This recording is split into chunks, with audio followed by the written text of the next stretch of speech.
Stopping recurring payments on crypto.com is very easy to do. Today I'm going to show you how to do it. So open the crypto.com application.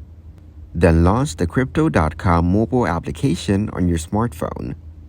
Now log in to your crypto.com account using your credentials. After that, navigate to the Payments or Card section. Find and navigate to the section of the app that allows you to manage your card or payments. This is typically the card or payment section.